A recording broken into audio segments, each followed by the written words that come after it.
Alright, let's talk about the Super Bowl. Not the touchdowns, not the halftime show, but something far more unsettling. The 2026 Super Bowl isn't just a football game anymore. It's been quietly, disturbingly morphed into a federal manhunt. We just got confirmation this week from a senior advisor. ICE agents will be patrolling Levi's Stadium, checking paperwork, and making arrests. Think about that for a second. The biggest TV spectacle of the year, a national celebration, could also become the largest immigration raid in California history. If you're even remotely thinking about going, or if you just care about what security now means in America, you need to stick around. Because the rules, my friends, have absolutely changed. It dropped with all the subtlety of a whisper in a hurricane. A Department of Homeland Security briefing memo, stamped for official use only, that somehow found its way to the Mercury News. And what it said, in plain, chilling language, was that Immigration and Customs Enforcement, or ICE, plans to embed officers inside every single layer of security at Super Bowl LX. We're talking agents standing shoulder to shoulder with ticket takers, walking the concourses in plain clothes, and even operating mobile biometric units just outside the gates. No warrant requests, no polite heads up to local police, just a kind of show-up authority. This is all justified under a rather obscure 2002 federal statute that basically lets ICE enforce immigration laws within 100 miles of any coastline or border. And guess what? Santa Clara, where Levi's Stadium sits, is a mere 40 miles from the Pacific. So, yeah, the entire region is fair game. Fans, understandably, didn't hear about this through official channels first. Instead, it surfaced when a Santa Clara council member took to a live stream, visibly frustrated, declaring, "They're weaponizing a football game." That clip, raw and unfiltered, sailed past 1 million views within hours. But did the administration back down? Nope. Instead, that same senior advisor we mentioned earlier doubled down on cable news, dropping this gem. If you're in this country illegally, the Super Bowl is not a safe space. Now try reading that sentence in a vacuum, just that one sentence. Tell me it doesn't sound less like a statement of policy and more like an outright threat. It's a chilling reminder that the line between public safety and targeted enforcement can blur dramatically, especially when the stakes are this high. Now, ICE has a history of showing up in places you might not expect: courthouses, schools, even shelters. But planting officers at a sold-out Super Bowl, one of the most iconic American events? That, my friends, breaks entirely new ground. We're talking about roughly 75,000 people squeezing into Levi's Stadium, another 200,000 attending fan events all around the Bay Area, and more than 100 million watching on TV. The agency, in essence, is borrowing the NFL's massive stage to put on a high-profile, high-stakes sting operation. This isn't just about catching a few individuals. It's about making a very public statement, leveraging the immense spotlight of the Super Bowl for a broader enforcement message. We've already seen a version of this play out. Remember Bad Bunny? The Puerto Rican superstar, who's actually headlining the Super Bowl halftime show, had his own run-in with this kind of pressure during his 2024 tour. He told Rolling Stone that ICE had actually reached out to his promoters, asking for backstage credential lists to cross-check visa status. Think about that. A global artist with all his resources felt compelled to move 2 arena dates to Canada rather than risk his concert-goers being targeted. If a superstar like him chooses exile to protect his audience, imagine the impossible calculation for an undocumented dishwasher, a regular person who's been a loyal 49ers fan since childhood. This isn't just about football, it's about the very real fear and anxiety that can permeate communities when such an event becomes a potential trap. The psychological impact alone is immense, creating a climate of fear that affects attendance and participation, particularly among immigrant communities. Quick pause here. If these reports feel useful, if they're shedding light on something you weren't aware of, please hit that subscribe button. We drop weekly breakdowns on stories that mainstream outlets often bury under stadium noise and flashy headlines. Your support isn't just a click. It literally keeps the lights on and the Wi-Fi paid, allowing us to keep digging and bringing you these crucial insights. Okay, let's separate the whispers from the actual letter of the law. What exactly can ICE legally do when they're inside that stadium? Here's the rundown of what they can do. They can ask anyone they reasonably suspect of being deportable about their status, but only once that person consents to talk. Keyword: consents. They can run quick database checks through a mobile fingerprint scanner, directly linked to DHS servers to verify identities and statuses. And yes, if that system flags an expired visa, a prior removal order, or a missed hearing, they absolutely can detain individuals. But, and this is crucial, here's what they cannot do. They cannot demand ID from every single fan without individualized suspicion. That would be a clear violation of your Fourth Amendment rights against unreasonable searches and seizures. They cannot block entry to ticket holders solely because they refuse to answer citizenship questions. Your ticket is your entry pass, not a citizenship test. They cannot search your phone without your consent or a valid warrant. Your digital privacy is still protected, even in a crowded stadium. Now, here's the catch, and it's a big one. That word consent gets incredibly murky in a loud, bustling stadium line. Officers might phrase their requests as casual conversation. "Beautiful day, where are you from?" Or, "Enjoying the atmosphere." It sounds harmless, right? But if you politely decline, some fans report being met with a subtle pressure, like, "If you've got nothing to hide, just answer a few quick questions." Many, feeling that pressure, or simply unaware of their rights, comply. They don't realize they can, in fact, politely walk away.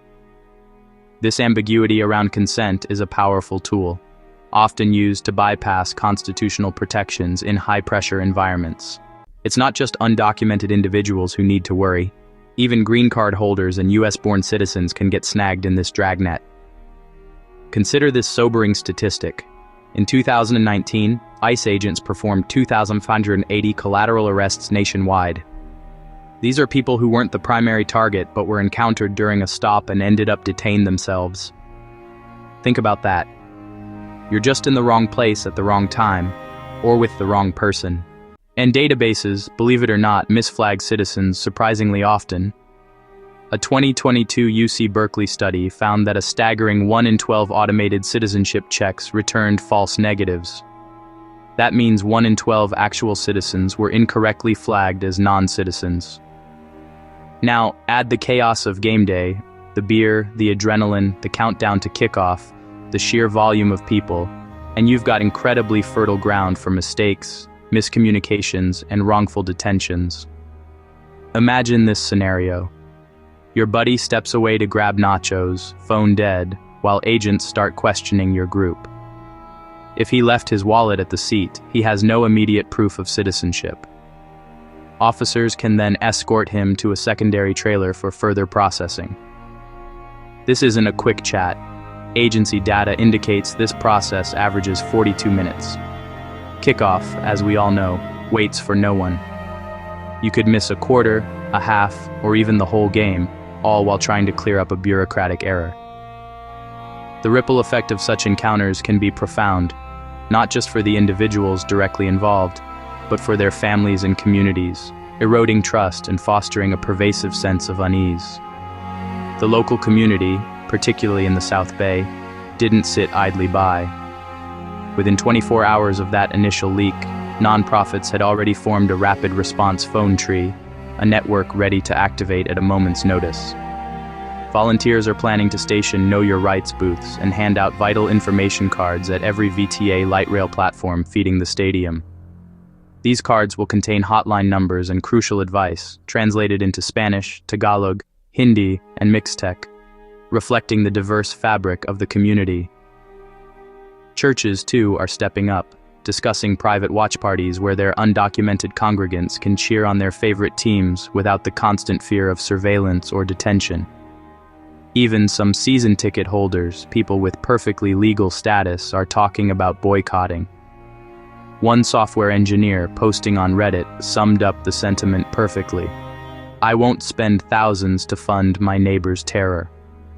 That post, by the way, collected over 12,000 upvotes, showing just how deeply this issue resonates. local businesses are feeling the whiplash, caught between the economic promise of the Super Bowl and the chilling reality of this new security posture. A food truck owner who had sunk her life savings into securing Super Bowl week permits told the San Jose Spotlight that she might just have to eat the loss.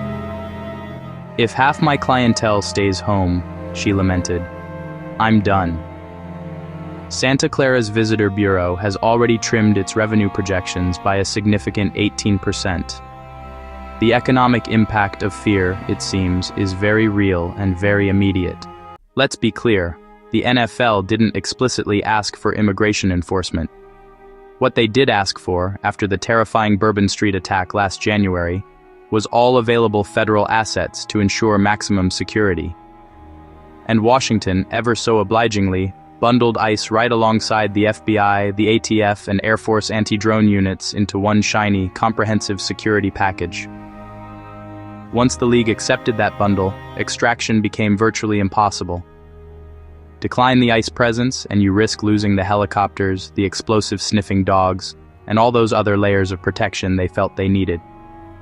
It's a classic example of take it or leave it, where leaving it feels like an unacceptable risk. So, the cycle feeds itself.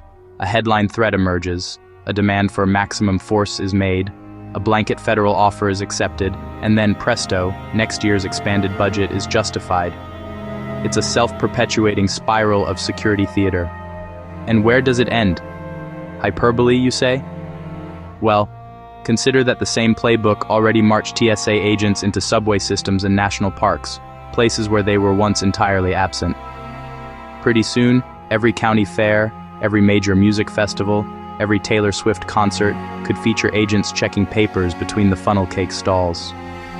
The precedent being set here is profound, blurring the lines between legitimate security needs and pervasive, often unnecessary federal oversight. Okay, let's picture game day. You're in line, shoulder to shoulder with thousands of other fans, the excitement building, and then, someone in a Navy windbreaker, maybe a plainclothes agent, starts asking questions. What do you do? Knowing your rights is your best defense. Ask, "Am I free to go?" This is your magic phrase. If the answer is yes, then calmly, without rushing or making a scene, walk inside. If they say no, then you are being detained and your rights change. You may refuse searches of personal items. Simply state, clearly and politely, "I do not consent to a search." You have the right to refuse, and they cannot search your bag or person without probable cause or a warrant. Show only the credential the gate requires. That's your ticket, nothing more. No law compels you to carry a passport or any other form of government ID at a private sports event. Don't volunteer information they aren't legally entitled to. Film interactions in public spaces. California law allows for one-party consent recording, meaning if you're part of the conversation, you can record it. Your phone can be a powerful tool for accountability. Just make sure you're in a public area. Memorize or write down this hotline number: 1-800-898-7182. This is the Immigration Court Info Line, a vital resource if you or someone you know is detained. Better yet, write it on your arm with a permanent marker, just in case. If, despite all precautions, you are detained, repeat this phrase clearly and calmly. I choose to remain silent until I speak with a lawyer. ICE can hold you for up to 48 hours before charging you. Remaining silent and requesting a lawyer immediately is crucial. It often shortens that window and protects your rights. And here's a practical tip. Notify friends or family in advance where you'll park, which section you'll be in. That way, if you disappear from the group chat, they'll have a starting point to locate you. If you learned something new here, if this information resonates with you, please consider sharing this video. Seriously, algorithms favor shares, and more eyeballs on this means more people who won't walk into that stadium blind, unaware of the potential implications. And the comments are open. Let us know if you're still planning to go, or if you're staying home in protest. Your voice matters. The administration might call this enhanced public safety. Immigrant advocates, on the other hand, are calling it state-sanctioned intimidation. Whatever label you pick, the Super Bowl has undeniably become ground zero for a political showdown that has absolutely nothing to do with touchdowns or field goals. It's a dangerous precedent, and here's the thing. If enough fans shrug and say, "Doesn't affect me," if we collectively turn a blind eye, then you can expect to see this exact same playbook at World Series games, at NBA Finals, maybe even at your kid's college bowl game. The line between cherished sports tradition and aggressive enforcement spectacle is dissolving, one packed stadium at a time. So, ask yourself honestly, is catching a handful of immigration violators worth turning an American celebration, a moment of shared joy, into a federal manhunt? History, I believe, will grade our answer very, very harshly.